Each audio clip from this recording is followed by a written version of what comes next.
حاڵەتەکانی کوشتن لە شارەکانی هەرێمی کوردستان بەرەو هەڵکشان دەڕۆن و بە تایبەت لە شاری هەولێر لە ماوەی هەفتەیەکدا 4 حاڵەتی کوشتن ڕوویان داوە.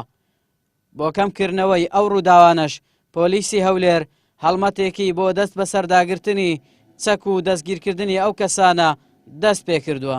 بەداخەوە ینی تاکو و جێژنی ڕەمەزان هیچ حاڵەتێکی کوشتنمان نەبوو خلالی نزیکی مانگەکە، بەڵام دوای جێژنی ڕەمەزان بەداخەوە لە ماوەی هەفتەیەکدا 4 حاڵەتی کوشتنمان هەبوو کە ئێمە 6 کەسمان تێدا دەستگیر کرد و پەراوەکانمان لۆکردنەوە متهمی سەرچیش دەستگیر کرد لەو تاوانانە. ئێمە ئێستاوکە هەڵمەتێکمان دەست پێ کرد لە بەڕێبەرایەتی پۆلیسی هەولێر بە هاوکاری برایانمان لە دەستگاکانی ئاسایشی هەولێر بە سەرپەرشتی پارێزگاری هەولێر کە دەست دەگرین بەسەر هەموو ئەو چەک و ئەو شوێنانەی کەوا بزانین کەسی خراپی تێدا هەیە و تاوانباری سەرچی تێدا هەیە.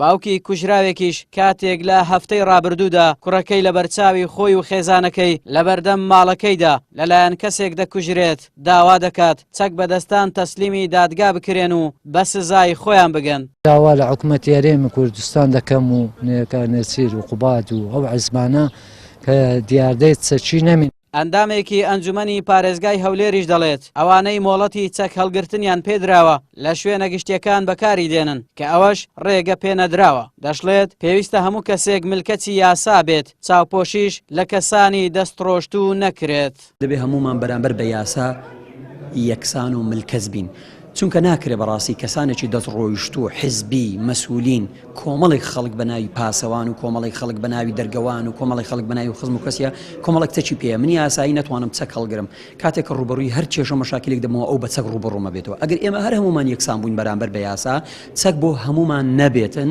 چەک تەنها لە شوێنی خۆیان بێ وەکو دەستگای ئەمنی، ئەو کاتە ئێمە ئەگەر ڕوبەڕوویەکیش بینەوە ڕەنگە بە شێوەیەکی زۆر ئاسایی ڕوبەڕوویەکە بینەوە زەرەری ئەوتۆ بە یەکتر ناگەێنین. بەڵام سەیرەکەین لە ڕۆژانە لەسەر ئۆتۆمبیل شکانەوەیەک لەسەر هۆڕینێک لەسەر کۆمەڵێکشتی زۆر بەسیط و ئاسایی خەڵکێک چەکی پێ چەک لێک ڕادەکێشێت. ئەگەرچی حاڵەتەکانی کوشتن بە هۆکاری جیاواز ڕوودەدەن، بەڵام بەپێی بەدواداچوونەکان لە ڕووداوەکانی ڕابردوودا بکوژەکان بە سزای خۆیان نەگەیشتون، بۆیە ئەو حاڵەتانە دووبارە دەبنەوە. بە وتەی پۆلیسی هەولێریش لە ماوەی مانگێکدا 4 حاڵەتی کوشتن ڕوویانداوە و لە هەڵمەتێکیشدا 40 کەسیان دەستگیر کردووە و زیاتر لە 30 پارچەی چەک و 10 ئۆتۆمبیلی بێڕەقەم و جامڕەشیان دەست بەسەر کردووە.